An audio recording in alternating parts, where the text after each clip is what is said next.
नमस्कार, स्वागत है आपका डीडी न्यूज के इस खास बुलेटिन एक्सप्रेस 100 में, जहां हम आपके लिए लेकर आते हैं राजनीति, मनोरंजन, देश, दुनिया, खेल और व्यापार जगत की सभी बड़ी खबरों को एक्सप्रेस यानी फटाफट अंदाज में। मैं हूं गौरव श्रीवास्तव। तो देखिए खबरें तेज रफ्तार से। प्रधानमंत्री नरेंद्र मोदी नॉर्वे के दौरे का आज दूसरा दिन। आज प्रधानमंत्री ओस्लो में आयोजित होने वाले तीसरे भारत नॉर्डिक शिखर सम्मेलन में हिस्सा लेंगे। प्रधानमंत्री नरेंद्र मोदी की आज नॉर्वे में कई द्विपक्षीय बैठकें हैं। वे आइसलैंड के प्रधानमंत्री क्रिस्टन फ्रॉस्टडोर्टेर के साथ द्विपक्षीय बैठक करेंगे। फिनलैंड के प्रधानमंत्री पीटरी ओर्पो के साथ भी प्रधानमंत्री मोदी की आज द्विपक्षीय बैठक है और इस दौरान कई अहम मुद्दों पर चर्चा होने की उम्मीद है। पीएम मोदी डेनमार्क के प्रधानमंत्री मेटे फ्रेडरिक्सन से भी आज मुलाकात करेंगे और इस द्विपक्षीय बैठक में कई क्षेत्रीय और वैश्विक मुद्दों पर चर्चा संभव है। प्रधानमंत्री नरेंद्र मोदी ने ओस्लो में भारत नॉर्वे व्यापार एवं अनुसंधान शिखर सम्मेलन को संबोधित किया। सम्मेलन में नॉर्वे के प्रधानमंत्री योनस गार स्टोरा भी शामिल हुए। पीएम ने पिछले 12 वर्षों में भारत में बड़े पैमाने पर हुए सुधारों और शानदार आर्थिक विकास यात्रा का उल्लेख किया और नॉर्वे की कंपनियों को भारत में निवेश का न्योता दिया। प्रधानमंत्री ने भारत में पोषण, स्वास्थ्य और स्वच्छ ऊर्जा जैसे क्षेत्रों में अवसरों के बारे में भी बात की। पीएम ने कहा कि आज जब खाद्य, ईंधन और उर्वरक सुरक्षा वैश्विक चुनौती बन गई है, ऐसे में भारत और नॉर्वे इनका मिलकर समाधान कर रहे हैं। पीएम ने नॉर्वे की कंपनियों को भारत में निवेश बढ़ाने का न्योता दिया।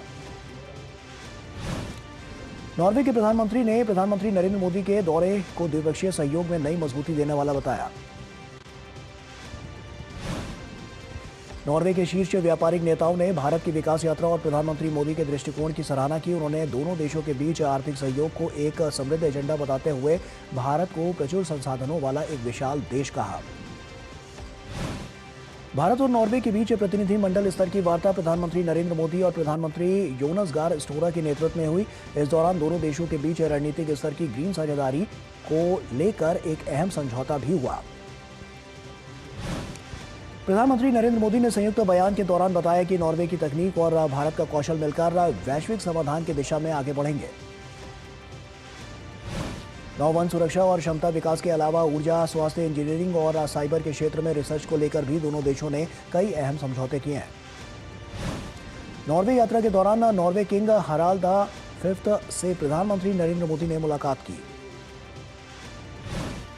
किंग ने प्रधानमंत्री मोदी को grand cross of the royal Norwegian order of merit से नवाजा। ये नॉर्वे का उच्च सम्मान है।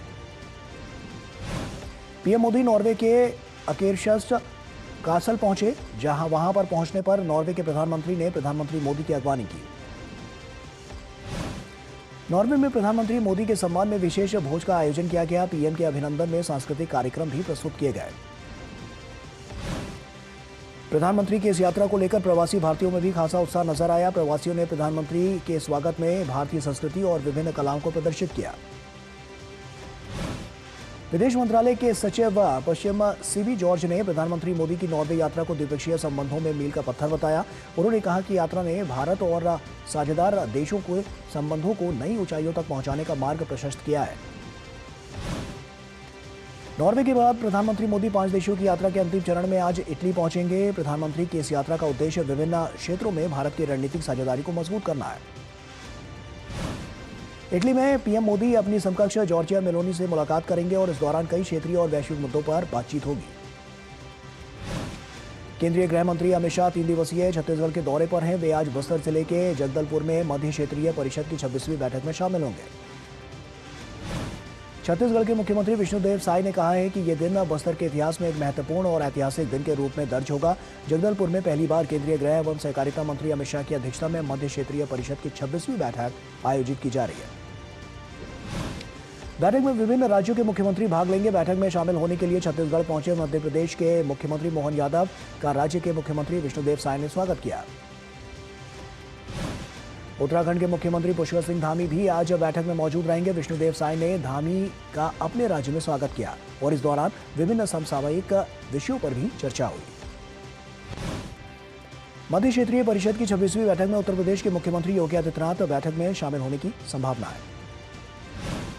केंद्रीय गृह मंत्री अमित शाह कल लोक सांस्कृतिक कार्यक्रम बस्तर के संग में शामिल हुए। उन्होंने कहा कि जिस जगदलपुर की पहचान कभी बंदूकों की गूंज से होती थी, आज उसी बस्तर में ढोल, मादर और लोकगीतों की मधुर धुन गूंज रही है।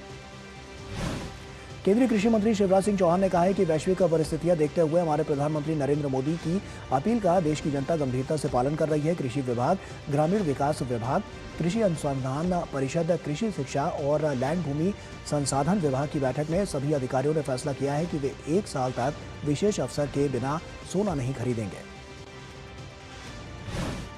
प्रधानमंत्री नरेंद्र मोदी की सलाह के बाद पश्चिम बंगाल की शुभेंदु सरकार ने सरकारी खर्च पर नियंत्रण और प्रशासनिक दक्षता बढ़ाने के लिए नई गाइडलाइन जारी की है। आदेश में सरकारी बैठकों के लिए वीडियो कॉन्फ्रेंसिंग, जरूरत पड़ने पर वर्क फ्रॉम होम और गैर जरूरी दौरों में कटौती पर भी जोर दिया गया है। पश्चिम बंगाल में सार्वजनिक परिवहन, कारपूलिंग, इलेक्ट्रिक वाहनों, बिजली बचत उपायों, पेपरलेस ऑफिस और ई ऑफिस सिस्टम को बढ़ावा देने के निर्देश दिए गए हैं। वहीं स्वदेशी उत्पादों के उपयोग, पर्यावरण संरक्षण और सस्टेनेबल लाइफस्टाइल अपनाने पर भी विशेष जोर है।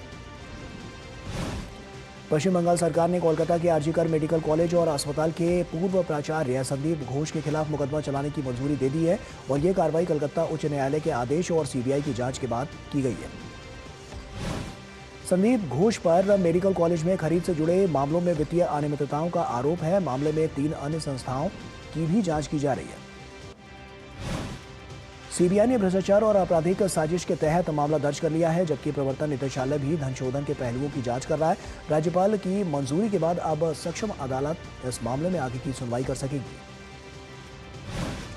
ईडी ने वित्तीय धोखाधड़ी और रंगदारी मामले में विश्वजीत पोद्दार उर्फ सोना पप्पू को गिरफ्तार कर लिया। सोना पप्पू विधानसभा चुनाव से पहले कई कारणों से चर्चा में था और उस पर कई अवैध गतिविधियों में शामिल होने के आरोप थे। लंबे समय से फरार सोना पप्पू सोमवार को खुद सॉल्ट लेक स्थित सीजीओ कॉम्प्लेक्स में ईडी कार्यालय पहुंचा। सुबह से रात तक करीब 9 घंटे की पूछताछ के बाद ईडी ने उसे वित्तीय धोखाधड़ी और रंगदारी के मामले में गिरफ्तार कर लिया।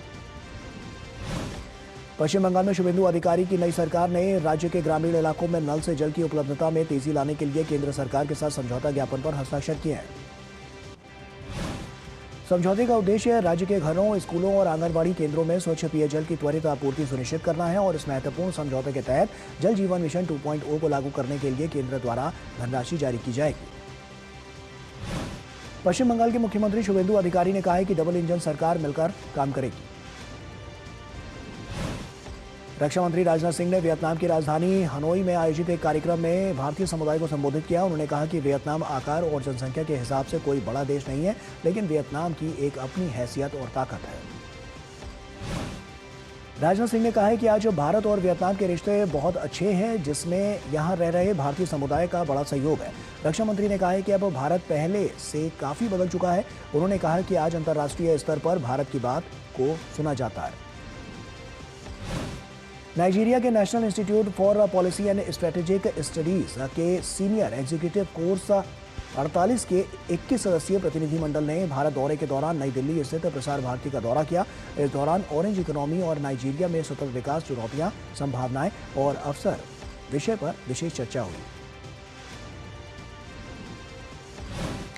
संवाद सत्र में प्रसार भारती के वरिष्ठ अधिकारियों ने लोकतांत्रिक मूल्यों को मजबूत करने, सांस्कृतिक आदान प्रदान को बढ़ावा देने और अंतर्राष्ट्रीय सहयोग में सार्वजनिक प्रसारण की भूमिका पर प्रकाश डाला।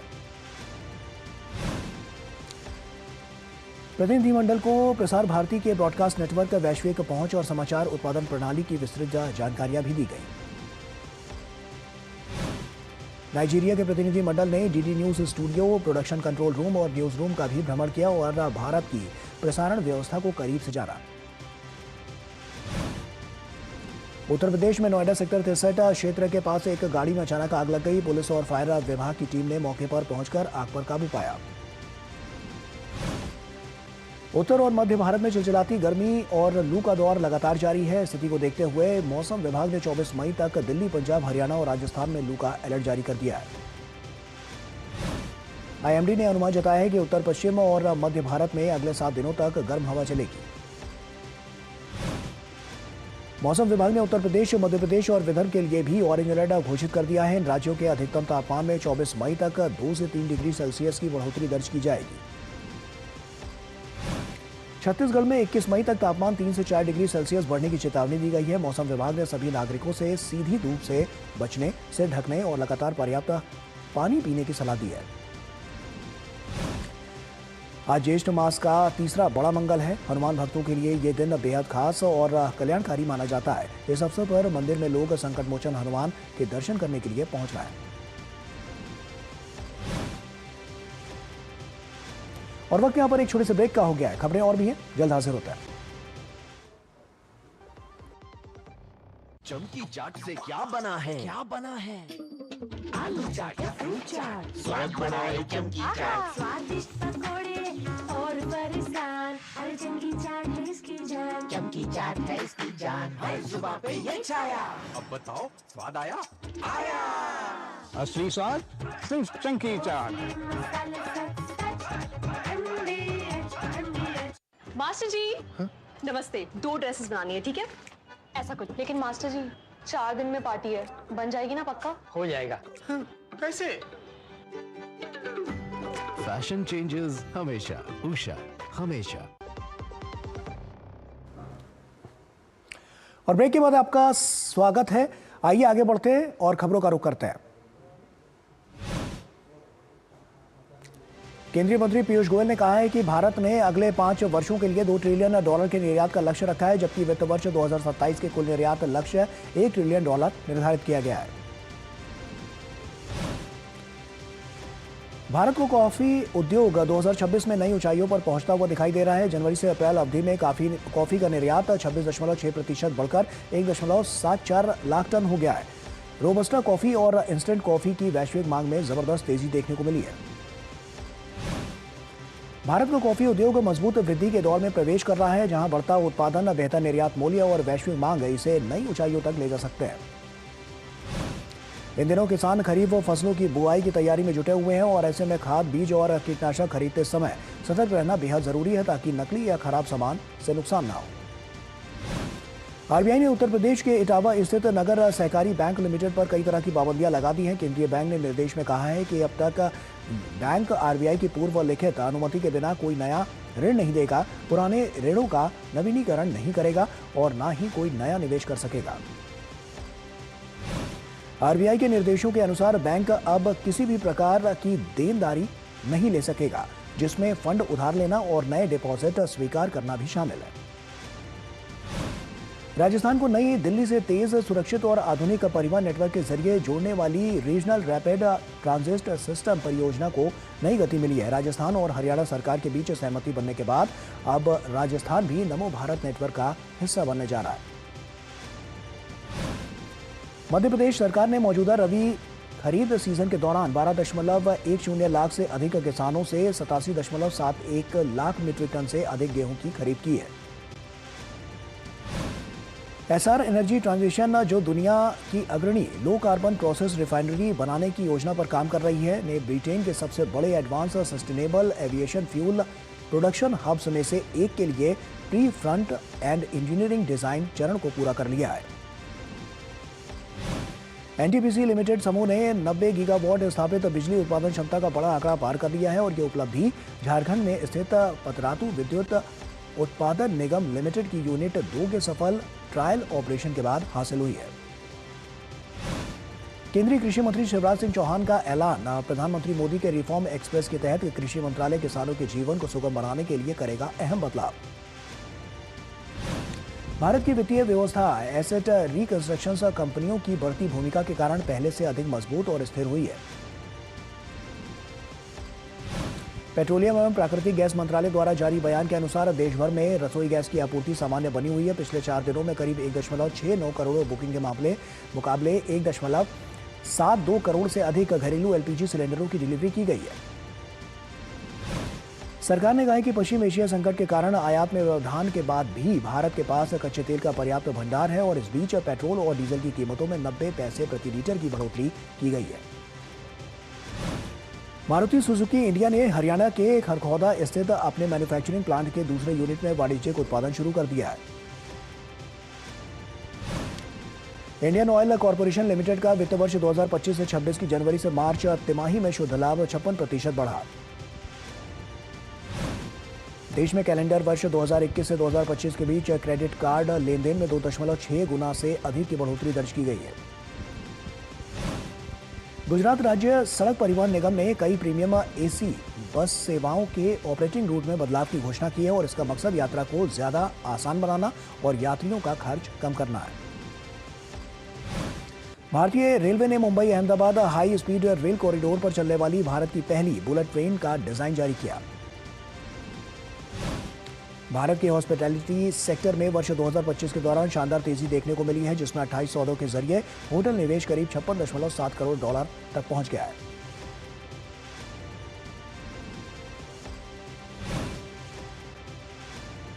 और वक्त यहां पर एक और छोटी सी ब्रेक का है, जल्द हाजिर होता है।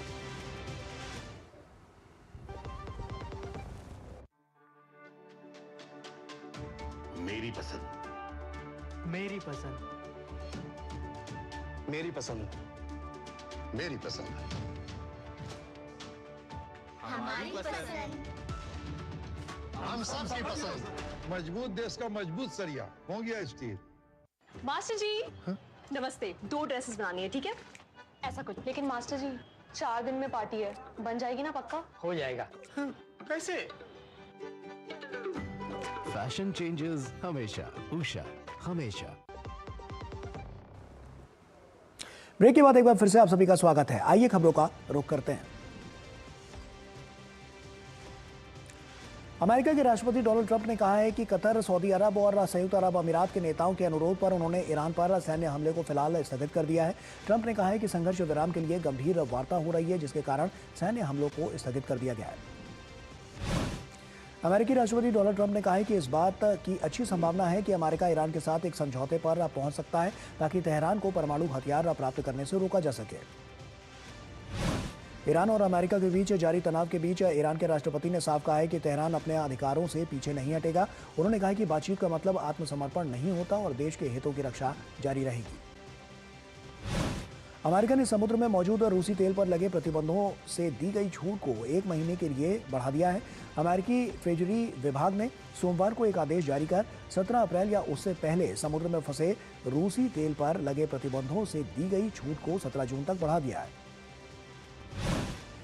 गाजा युद्ध के बीच मानवीय सहायता को लेकर एक बार फिर तनाव बढ़ गया है। गाजा की ओर जा रहे सहायता जहाजों के बड़े काफिले को इजरायल ने पूर्वी भूमध्य सागर में ही रोक दिया। ग्लोबल सुमुद्रा फ्लोटिला के मुताबिक 54 जहाजों में सवार 426 लोग राहत सामग्री लेकर गाजा जा रहे थे, जिनमें से 39 जहाजों को इजरायली बलों ने इंटरसेप्ट कर दिया। कैलिफोर्निया के सैन डिएगो स्थित इस्लामिक सेंटर में 2 बंदूकधारियों ने गोलीबारी की है, जिसमें मस्जिद के बाहर 3 लोगों की मौत हो गई है, जिनमें से एक सुरक्षा गार्ड भी था। कांगो में एबोला वायरस के प्रकोप से मरने वालों की संख्या बढ़कर 118 हो गई है। विश्व स्वास्थ्य संगठन WHO ने इसे अंतर्राष्ट्रीय चिंता का सार्वजनिक स्वास्थ्य आपातकाल घोषित कर दिया है। अमेरिका के राष्ट्रपति डोनाल्ड ट्रंप ने कांगो में फैल रहे एबोला प्रकोप को लेकर गहरी चिंता जताई है। ट्रंप ने कहा है कि एबोला एक गंभीर और खतरनाक बीमारी है, लेकिन फिलहाल ये संक्रमण अफ्रीका तक ही सीमित दिखाई दे रहा है। अमेरिका के कैलिफोर्निया में तेज हवाओं ने जंगल की आग को और खतरनाक बना दिया है। सिमी वैली में लगी सैंडी फायर तेजी से फैलते हुए 180 एकड़ से ज्यादा इलाके में फैल गई है, जिससे कई घरों पर खतरा मंडराने लगा है। आर्टिफिशियल इंटेलिजेंस की दुनिया से जुड़ी बड़ी कानूनी लड़ाई में एलन मस्क को बड़ा झटका लगा है। अमेरिका की एक जूरी ने ओपन एआई के खिलाफ मस्क की याचिका को खारिज कर दिया है। मस्क ने आरोप लगाया था कि ओपन एआई मानवता के हित में काम करने के अपने मूल उद्देश्य से भटक गई है। हालांकि कैलिफोर्निया के ऑकलैंड स्थित संघीय अदालत में जूरी ने सर्वसम्मति से फैसला सुनाते हुए कहा कि मस्क ने यह मामला बहुत देर से दायर किया है। इराक के नजफ शहर में तेज धूल भरी आंधी आई। धूल के कारण देखने में मुश्किल हुई और लोगों को सांस लेने में दिक्कत होने लगी। खासकर बुजुर्ग और जो लोग पहले से बीमार थे, उन्हें अस्पताल में भर्ती कराना पड़ा। बांग्लादेश में खसरे का प्रकोप लगातार गंभीर होता जा रहा है। स्वास्थ्य सेवा महानिदेशालय के अनुसार सोमवार को पिछले 24 घंटों के दौरान इस बीमारी से जुड़े लक्षणों के कारण 5 और बच्चे इसका शिकार हो गए हैं, जिससे मरने वालों की जो संख्या है वो बढ़कर करीब 464 हो गई है। वेनेजुला की राजधानी में झड़पें हुई हैं जब विश्वविद्यालय के छात्र और प्रदर्शनकारी राजनीतिक कारावास की निंदा करने के लिए सड़कों पर उतर आए। आईपीएल में आज जयपुर में राजस्थान रॉयल्स का सामना लखनऊ सुपर जायंट्स से होगा। प्लेऑफ की उम्मीद को जिंदा रखने के लिए राजस्थान को हर हाल में दर्ज करनी होगी अपनी जीत। राजस्थान ने जयपुर में इस सीजन में 3 मैच खेले हैं और टीम को तीनों में हार का दंश झेलना पड़ा है। वहीं एलएसजी की टीम प्लेऑफ की रेस से बाहर हो चुकी है। आईपीएल में सोमवार को चेन्नई में खेले गए मुकाबले में सनराइजर्स हैदराबाद ने चेन्नई सुपर किंग्स को 5 विकेट से हरा दिया और इस जीत के साथ ही एसआरएच ने प्लेऑफ में जगह बनाई है। अफगानिस्तान के खिलाफ अगले महीने होने वाली एकमात्र टेस्ट और 3 वनडे मैचों की सीरीज के लिए आज भारतीय टीम का चयन 6 जून से शुरू होगा टेस्ट मुकाबला। भारतीय अंडर 18 पुरुष हॉकी टीम ने सोमवार को ऑस्ट्रेलिया को 6-3 से हराकर 4 मैचों की श्रृंखला में शानदार वापसी की। सीरीज का चौथा और अंतिम मैच बुधवार को खेला जाएगा। हॉकी इंडिया ने ऑस्ट्रेलिया के आगामी दौरे के लिए भारतीय महिला हॉकी टीम की घोषणा कर दी है और ये दौरा 26 से 30 मई तक पर्थ में होना है। भारतीय क्रिकेट कंट्रोल बोर्ड के सचिव देवजीत सैकिया ने कहा है कि बीसीसीआई सूचना के अधिकार के दायरे में नहीं आएगा। बीसीसीआई को लेकर केंद्रीय सूचना आयोग के हालिया फैसले को ऐतिहासिक बताया। मैनचेस्टर सिटी के साथ एक दशक की शानदार सफलता के साथ लिए मैनेजर पेप ग्वार्डियोला इस सीजन के अंत में छोड़ सकते हैं सिटी का साथ और रविवार को हो सकती है औपचारिक घोषणा।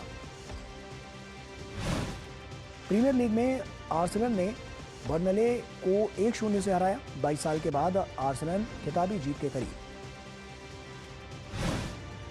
प्रीमियर लीग में आज देर रात मैनचेस्टर सिटी का सामना बॉर्नमाउथ से।